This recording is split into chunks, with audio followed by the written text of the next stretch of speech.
इंसान का बड़प्पन उसकी हैसियत नहीं, उसकी इंसानियत तय करती है। बाल साधना परिवार की ऑनलाइन केमिस्ट्री क्लास में मैं नरेश जांगीड़ आप सभी बच्चों का पुनः हार्दिक अभिनंदन करता हूँ।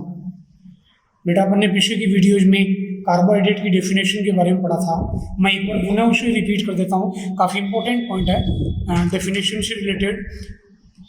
जो ओल्ड डेफिनेशन है, प्राचीन परिभाषा है, वो क्या है? कार्बोहाइड्रेट दो शब्दों से मिलकर बना होता है, कार्बो व हाइड्रेट, जिनका अर्थ क्रमशः है कार्बन व हाइड्रेट होता है, जल, कार्बन व जल होता है, अर्थात कार्बन के जलयुक्त यौगिक कार्बोहाइड्रेट कहलाते हैं। किंतु आधुनिक जो अध्ययन है उनसे पता चला कि कार्बोहाइड्रेट ऐसे यौगिक होते हैं, नंबर 1 पिछले वीडियो में बताया था, वो समतल ध्रुवित प्रकाश के तल को बाएं या दाईं ओर घूर्णित करते हैं। नंबर 2, वो उनके अंदर OH समूह की संख्या 1 से अधिक होती है, बहुत अनेक OH समूह पाए जाते हैं। अपन स्ट्रक्चर बनाएंगे इसी चैप्टर के अंदर, बहुत सारे अपन स्ट्रक्चर ड्रॉ करेंगे जिनमें अपन देखेंगे OH समूह की संख्या बहुत सारी होगी। तो इट मीन्स ये पॉलीहाइड्रोक्सी कार्बोनिल यौगिक होते हैं, अर्थात इनमें क्रियात्मक समूह है कार्बोनिल यौगिक। कार्बोनिल समूह दो प्रकार के होते हैं, एल्डिहाइड और कीटोन। तो इनके अंदर ये पॉलीहाइड्रोक्सी एल्डिहाइड या कीटोन होते हैं। और तीसरा, या इन यौगिकों की जल अपघटन से, इन यौगिकों का अर्थ क्या हुआ? कार्बोहाइड्रेट। इन यौगिकों के जल अपघटन द्वारा पॉलीहाइड्रोक्सी कार्बोनिल यौगिक बनते हैं, अर्थात ऐसे यौगिक जो स्वयं जो प्रकाशिक सक्रिय पॉलीहाइड्रोक्सी कार्बोनिल यौगिक होते हैं, अथवा जिनके जल अपघटन से पॉलीहाइड्रोक्सी कार्बोनिल यौगिक प्राप्त होते हैं। आधुनिक परिभाषा के अनुसार उन्हें क्या बोलते हैं? क्या बोला जाता है? उन्हें कार्बोहाइड्रेट कहा जाता है। आज अपन कार्बोहाइड्रेट के वर्गीकरण के बारे में रीड करेंगे। कार्बोहाइड्रेट का वर्गीकरण, तो देखिए बेटा, कार्बोहाइड्रेट जो होते हैं उनको निम्न तीन के आधार पर, 3 गुणों के आधार पर वर्गीकृत किया गया है। सबसे पहला है भौतिक गुणों के आधार पर, भौतिक गुणों के आधार पर। दूसरा, आणविक आकार के आधार पर। और तीसरा, अपक्षयिक गुणों के आधार पर। वेरी इंपॉर्टेंट, अपक्षयिक गुणों के आधार पर।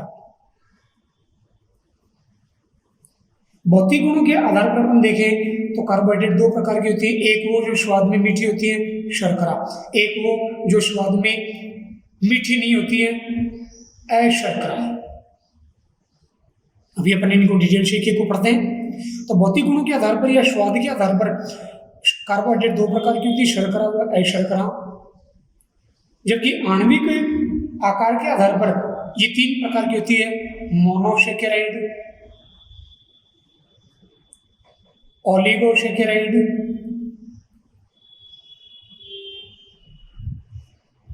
और थर्ड टाइप होता है पॉलीसेकेराइड। थर्ड कौन सा होता है बेटा? पॉलीसेकेराइड। उसके बाद में अपक्षयिक गुणों के आधार पे 2 प्रकार की होती है, एक अपक्षयिक और दूसरी अनअपक्षयिक।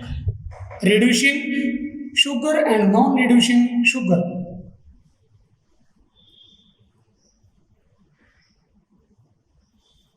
ये है कार्बोहाइड्रेट का वर्गीकरण। इन 3 के आधार पर, भौतिक गुणों या स्वाद के आधार पर 2 प्रकार की, आणविक आकार या जल अपघटन के आधार पर 3 प्रकार की, और अपक्षयिक गुणों के आधार पर 2 प्रकार की, अपक्षयिक व अनअपक्षयिक। रिड्यूसिंग एंड नॉन रिड्यूसिंग, बेटा इनके एग्जाम्पल अच्छे से याद करना, इनके गुण धर्मों को याद करना। इनमें क्वेश्चन कॉम्पिटिशन के पेपर में बहुत अच्छे से आते हैं। आपको बता दूं, शर्करा या मीठेपन वाला जो यौगिक होते हैं कार्बोहाइड्रेट, उनके बारे में सबसे पहले भारत ने बताया था। फिर आपसे एक मेंटेबिलिटी का क्वेश्चन पूछता हूँ बेटा, देखते हैं साइंस के बच्चे इंटेलिजेंट होते हैं, कमेंट करके बताएंगे मेरे को। कहाँ 11 में 2 जोड़ने पर 1 हो जाता है। क्वेश्चन को पुनः रिपीट कर रहा हूँ, कहाँ 11 में 2 जोड़ने पर 1 हो जाता है। देखते हैं हम कितने इंटेलिजेंट है, कमेंट करेंगे आप। नेक्स्ट, अभी अपन एक एक को डिटेल से पढ़ते हैं। इनके भौतिक गुणों के आधार पर शर्कराओं के प्रकार। ये जो टाइप है भौतिक गुणों के आधार पर शर्कराओं के प्रकार, और इसमें अभी मैंने बताया स्वाद के आधार पर शर्कराएं 2 प्रकार की होती हैं। सबसे पहली है शुगर शर्करा, ऐसे कार्बोहाइड्रेट जो स्वाद में मीठे, जलविले, कृष्णीय ठोस होते हैं, स्वाद में मीठे,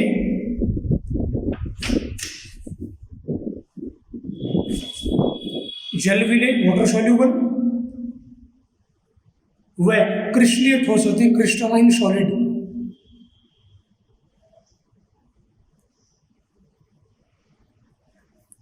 ऐसे जो कार्बोहाइड्रेट होते हैं जिनमें ये तीनों गुण पाए जाते हैं उनको बोलते हैं शुगर्स। शर्करा शब्द का अर्थ मिठास होता है। शर्करा का अर्थ क्या होता है? मिठास। उदाहरण लेते हैं इसके, स्वाद में मीठी कार्बोहाइड्रेट कौन कौन सी हैं? Glucose,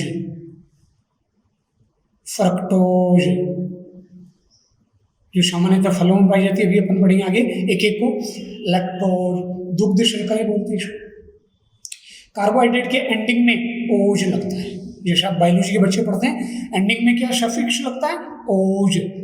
glucose, fructose, lactose, sucrose, maltose, cellulose, इस तरह के जो अपन ओज एंडिंग में यूज कर रहे हैं सफिक्स अनुलग्न, वो कार्बोहाइड्रेट के एंडिंग में लगता है। ये बात आपको याद रखना होता है। उसके बाद दूसरा जो प्रकार है स्वाद के आधार पे शर्करा, जो स्वाद में जो स्वादहीन हो, टेस्टलेस, स्वादहीन हो, वाटर इनसॉल्युबल हो, जल एविले हो, और साथ में कोलोइडी विलयन बनाने वाली अक्रिस्टलीय ठोस होती है। कोलोइडी विलयन बनाने वाली अक्रिस्टलीय ठोस होती हैं। ये 3 गुण जिन कार्बोहाइड्रेट पाए जाते हैं उनको क्या बोलते हैं? शर्करा। नॉन शुगर्स एग्जाम्पल, जो स्वाद में मीठी नहीं होती है, वेरी इंपॉर्टेंट, याद रखना। सेलुलोज, पादप कोशिका की कोशिका भित्ति सेलुलोज की बनी होती है, आपको अभी मैंने बताया, और बायोलॉजी वाले बच्चे पढ़ते भी हैं बायोलॉजी में। स्टार्च, ग्लाइकोजन, अभी मैंने पिछली वीडियो में बताया था, जंतु कोशिका में कार्बोहाइड्रेट का संग्रह किसके रूप में होता है? ग्लाइकोजन के रूप में, जो एक अशर्करा, क्योंकि ये जल एविले है, स्वादहीन है और अक्रिस्टलीय ठोस है। इस तरह से एक एक पॉइंट्स के बारे में एग्जांपल विद कॉन्सेप्ट आपको पता होगा। मैं कह रहा हूँ कहीं दिक्कत नहीं है कि बेटा आपको, और ये रेगुलर पढ़ो, ऐसा तो नहीं कि आपको पूरा चैप्टर एक दिन में पढ़ा रहे हैं। रेगुलर आपको मैनेज करके, और आपको वीडियो दिए जा रहे हैं, इनको आप रेगुलर देखो, बार बार देखो, अपने दोस्तों के साथ शेयर करो, और नोट्स को उतारो, शाम के समय रेगुलर इनको पढ़ो। बहुत ही इंटरेस्टेड चैप्टर ये, और बहुत ही इजी चैप्टर। उसके बाद में अपन दूसरा वर्गीकरण लेते हैं अपचयी के गुणों के आधार पर। बोर्ड में क्वेश्चन आया हुआ इस पे। सबसे पहला है, चार्ट में देखिए, अपचयी। पहला है अपचयी शर्करा। बोर्ड में क्वेश्चन है, वेरी इंपॉर्टेंट। ऐसे कार्बोहाइड्रेट जो फैलिंग विलियन या फैलिंग अभिकर्मक,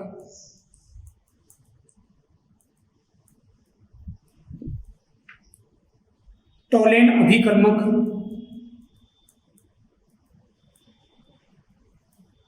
इनको अपचयित कर देते हैं।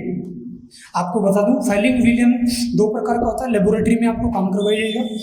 कार्बोनिल यौगिकों का चैप्टर 12 का अपन पढ़ेंगे, एल्डिहाइड व कीटोन। एल्डिहाइड भी फैलिंग अभिकर्मक या फैलिंग विलियन के साथ क्रिया दर्शाते हैं, फैलिंग परीक्षण कहलाता है। अपन 12 के चैप्टर पढ़ेंगे। पॉइंट पर लौट के आते हैं कार्बोहाइड्रेट। अपचयी शर्कराएं ऐसी कार्बोहाइड्रेट जो फैलिंग विलियन, टोलेन अभिकर्मक, इनका अपचयन कर देते हैं, अपचयी शर्करा कहलाती है। टोलेन अभिकर्मक के बारे में भी अपन 12 के चैप्टर पढ़ेंगे। अमोनिया में सिल्वर नाइट्रेट का विलयन टोलेन अभिकर्मक कहलाता है। एल्डिहाइड टोलेन परीक्षण दर्शाती है, एल्डिहाइड फैलिंग परीक्षण दर्शाती है। 12 के चैप्टर में आपको पढ़ाया जाएगा। उदाहरण लेते हैं इसके, वेरी इंपॉर्टेंट एग्जाम्पल, कॉम्पिटिशन के पेपर में भी आते हैं बेटा। ग्लूकोज। अब ऐसा क्यों, इसका कारण आपको अभी आगे पढ़ाया जाएगा। सिंपल वे में मैं यहाँ बता रहा हूँ, इनके अंदर जो क्रियात्मक समूह होता है वो क्या होता है, मुक्त होता है, aldehyde. Glucose, fructose, lactose, maltose etcetera. Very important example, अच्छे से याद करना, मैंने इसको हाईलाइट कर दिया और आपको पीडीएफ फाइल मिलेंगे, इसीलिए वो हाईलाइट करके लिखता हूँ मैं। वो इंपॉर्टेंट पॉइंट्स होते हैं जिनको हाईलाइट करके लिखता हूँ, या जिन पर इंपॉर्टेंट का टिक लगा होता है, इंजेक्शन लगा होता है।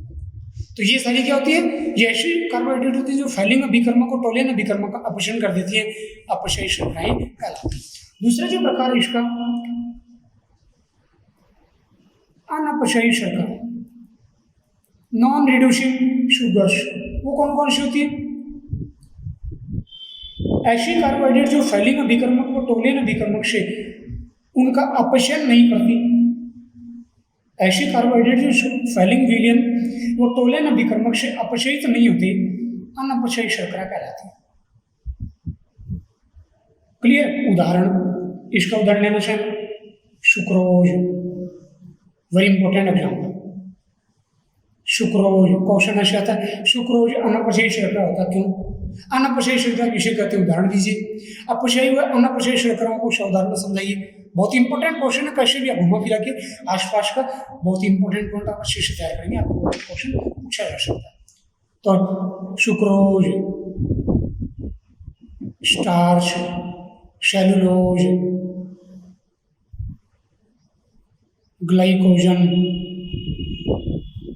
अभी आप देखिए, यही एग्जाम्पल आपको कहाँ लिखवाए थे मैंने, ये एग्जाम्पल तीनों एश शर्करा में बताए थे। तो ये एश शर्करा भी है और अनअपचयी शर्करा भी, बेटा इस तरह से आप मैच करके पढ़िए। ये आपका हो गया दूसरा, सेकंड टाइप हो गया। नाउ नेक्स्ट सी, वर्गीकरण, तीसरा प्रकार अपचयी। ये होगा, सॉरी ऑर्डर से कोई फर्क नहीं पड़ता। अब अपन सी लेते हैं, आणविक आकार के आधार पर। आणविक आकार के आधार पर कार्बोहाइड्रेट का वर्गीकरण। सबसे पहला आपको चार्ट में लिखा रखा है, देखिए यहाँ, monosaccharide, oligosaccharide, polysaccharide. We know that, अपन जानते हैं, आपको पीछे की वीडियो में बताया गया है, कार्बोहाइड्रेट को सेकेराइड भी कहा जाता है। तो देखिए, मोनोसेकेराइड, ओलिगोसेकेराइड, पॉलीसेकेराइड, तीन प्रकार के होते हैं। ऐसे कार्बोहाइड्रेट जिनका और अधिक सरल यौगिकों में जलपतन नहीं होता, मोनोसेकेराइड कहलाते हैं। जिनकी जलपतन से 2 से 10 मोनोसेकेराइड इकाइयाँ प्राप्त होती हैं, वो क्या हो जाती हैं, ओलिगोसेकेराइड। 2 से 10 मोनोसेकेराइड इकाइयों में जलपीड़ित हो जाते हैं, और 10 से अधिक मोनोसेकेराइड इकाइयों में जलपीड़ित होते हैं, वो कहलाते हैं पॉलीसेकेराइड। तो सबसे पहला मोनोसेकेराइड,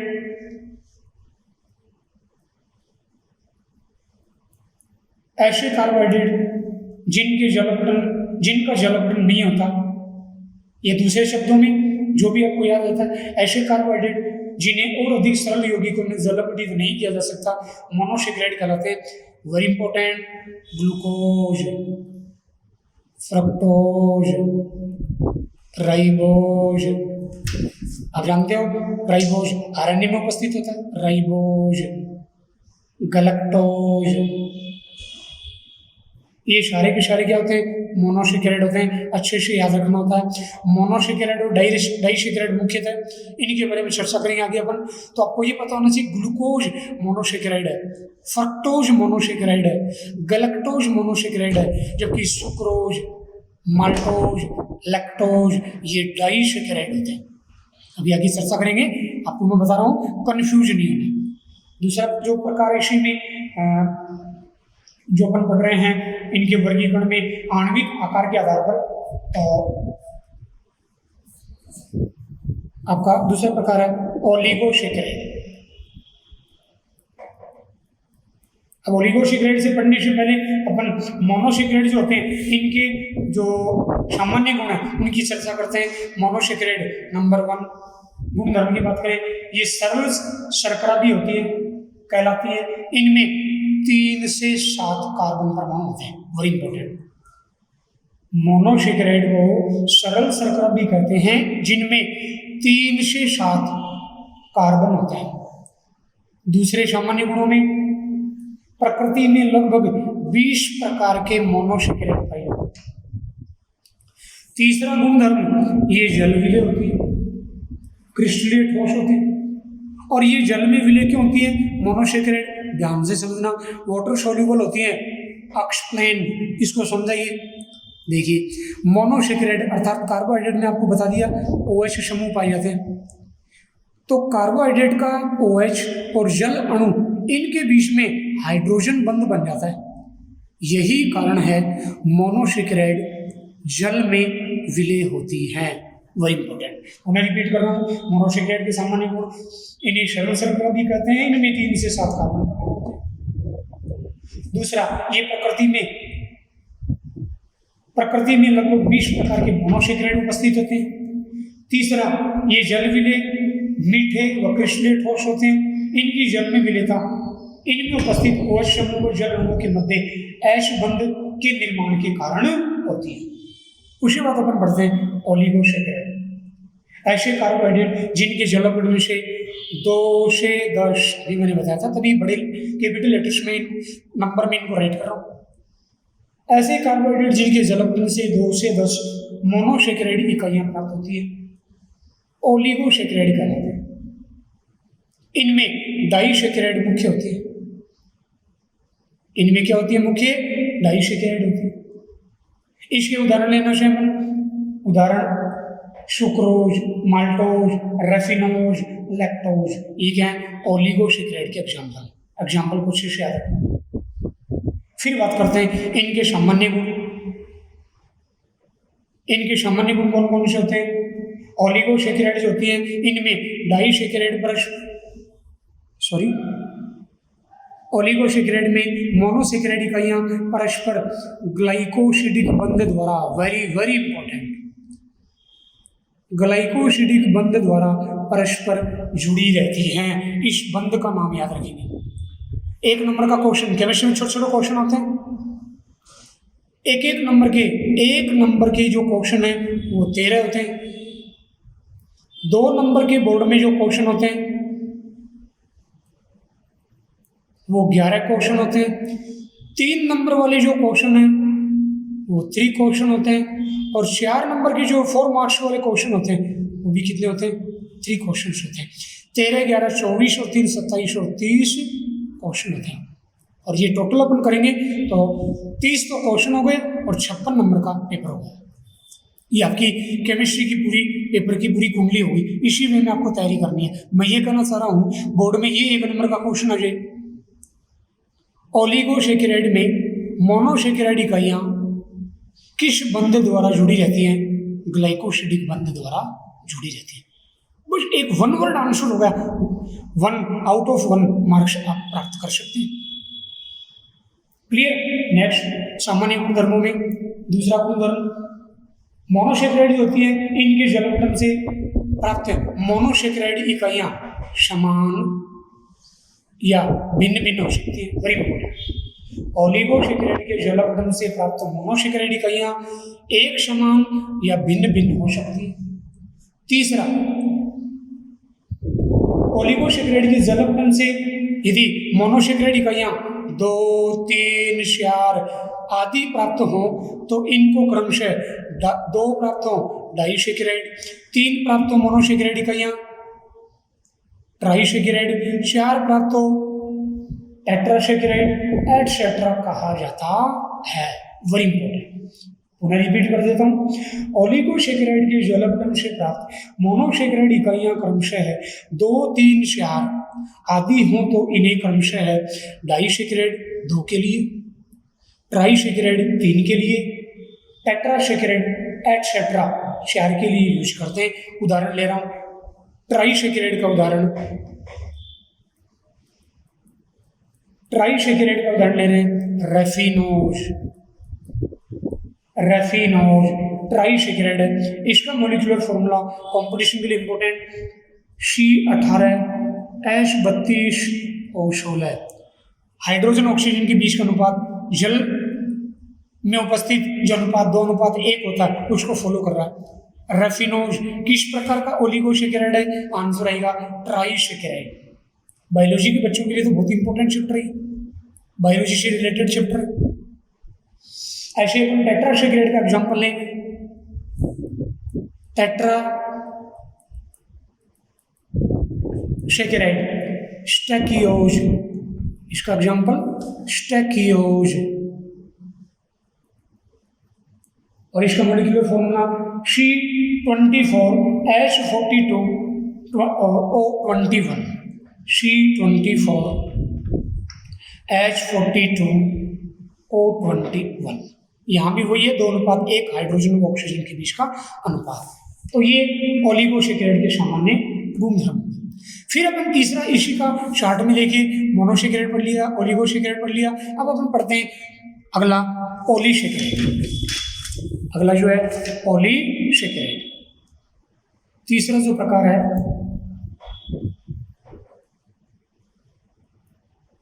पॉलीसेकेराइड, मैंने अभी चर्चा की थी। ऐसे कार्बोहाइड्रेट जिनके जलपटन से 10 से अधिक मोनोसेकेराइड इकाइयां प्राप्त होती हैं, 10 से अधिक मोनोसेकेराइड इकाइयां प्राप्त होती है, पॉलीसेकेराइड कहलाते हैं। मैं पुनः रिपीट कर रहा हूं, मोनोसेकेराइड का जलपटन नहीं होता। ओलिगोसेकेराइड के जलपटन से 2 से 10 मोनोसेकेराइड इकाइयां प्राप्त होती है, जबकि पॉलीसेकेराइड के जलपटन से 10 से अधिक मोनोसेकेराइड इकाइयां प्राप्त होती है। उदाहरण very important, very very important, starch, cellulose, glycogen, gum, गोंद जो होता है, ये किसके एग्जाम्पल है? पॉलीसेकेराइड के एग्जाम्पल। फिर अपन बात करते हैं पॉलीसेकेराइड के सामान्य गुण कौन कौन से होते हैं। सबसे पहला पॉइंट वही आपकी जो ओलिगोसेकेराइड थी वही, ये मोनोसेकेराइड के बहुलक होते हैं। इनका सामान्य सूत्र वेरी वेरी इंपॉर्टेंट, C6H10O5 का होल है। ओलिगोसेकेराइड का पॉलीसेकेराइड का सामान्य सूत्र C6H10O5 होल N होता है। दूसरा पॉइंट, ये स्वादहीन, अभी पीछे आपको चर्चा कर दी थी, स्वादहीन व जल अम्लीय होते हैं और इनके जलपटन से मोनोसेकेराइड प्राप्त होती है। तीसरा पॉइंट, इन्हें अशर्करा भी कहते हैं क्योंकि ये स्वाद में मीठी नहीं होती। इनको क्या बोलते हैं बेटा? अशर्करा भी कहते हैं क्योंकि ये स्वाद में मीठी नहीं होती। शर्करा यूज किसके लिए यूज करते हैं? मिठास के लिए यूज करते हैं, जबकि ये स्वाद में मीठी नहीं होती, अतः इनको क्या बोलते हैं? अशर्करा। और फोर्थ पॉइंट क्या होगा? इनमें भी मोनोसेकेराइड इकाइयां परस्पर ग्लाइकोसिडिक बंध द्वारा जुड़ी रहती हैं, ग्लाइकोसिडिक बंध द्वारा जुड़ी रहती है। Very important. तो आई होप बेटा ये वीडियो आपको बहुत अच्छा लगा होगा। अपने दोस्तों के साथ शेयर कीजिए, हार्डवर्क कीजिए। यदि आप रेगुलर नहीं पढ़ रहे तो आपके साथ दिक्कत आनी तय है। सारा जो खेल है आपकी दिमाग का, आपकी मेमोरी को आप शार्प खुद कर सकते हैं, हार्डवर्क करके, अपनी दिक्कतों पर चर्चा करके कि मेरी ये दिक्कत है, उन दिक्कतों पर आप चर्चा करके रेगुलर सारे बच्चे वीडियो देखिए। और ऑप्टेंड मार्क्स का जो कमेंट है वो बहुत कम बच्चों ने किया है। पीछे टेस्ट लिया था आपका पॉलीमर वाले में, तो अपना रेगुलरिटी बनाए रखो बेटा। एक बार पुनः आपसे जाते वक्त मैं कह रहा हूँ, कर दिखाओ कुछ ऐसा ये सभी बनना चाहिए आप जैसा। जय हिंद, जय भारत।